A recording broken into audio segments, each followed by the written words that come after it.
તો મિત્રો સ્વાગત છે તમારું એક નવા વિડીયોમાં અને આજે આપણે આ વિડીયોમાં 9મા ધોરણની ભાવિક ગુજરાતી સ્વાધ્યાય પોથીનું 12મા પાઠનું સંપૂર્ણ સોલ્યુશન જોવાના છીએ। મિત્રો વિડીયો શરૂ કરીએ તે પહેલા જનરલી એ પ્રશ્ન ઊભો થશે કે હું આટલા બધા દિવસ પહેલાનો વિડીયો નહોતો ચડાવતો અને એક બે વિડીયો શા માટે ચડાવું છું, તો તેનું કારણ હું તમને આ જ વિડીયોમાં કહેવાનો છું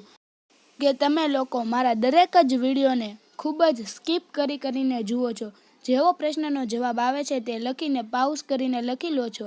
પછી તમે સ્કીપ કરીને બીજા પ્રશ્નનો જવાબ પાઉઝ કરીને લખો છો। તેમ તમે આખા વિડીયોમાં કરતા રહો છો, જેનાથી મને એવું લાગતું જ નથી કે મારા વિડીયો કોઈ જોવે છે, કેમ કે યુટ્યુબ તરફથી તો માત્ર એવી જ જાણકારી મળે છે કે 1 પણ મિનિટ કોઈએ વોચ કર્યું નથી, બધાએ પાઉઝ કરીને જ લખેલું છે।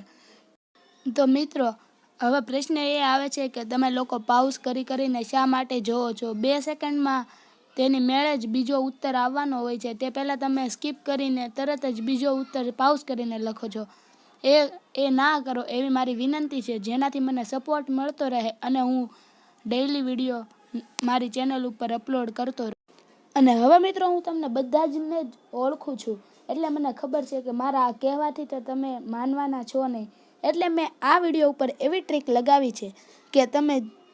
ચાહકર પણ એટલે કે તમારે જો મારો વિડીયો સ્કીપ કરવો હશે તો પણ તમે સ્કીપ નહીં કરી શકો, કેમ કે જો તમે 10 સેકન્ડ પણ કોઈ પણ જે ઉત્તર હોય છે તેને સ્કીપ કર્યો તો તેની સાથે સાથે 2-3 ઉત્તર બીજા પણ સ્કીપ થઈ જશે। એટલે જો તમારે સરખી રીતે લખવું હોય અને ઉત્તર ન જવા દેવા હોય તો પહેલાં એકવાર લખી લેવાનું, પછી પાઉઝ કરીને જ લખો, મને કાંઈ પણ વાંધો નથી, પણ જ્યારે રેસ્યુમ કરો છો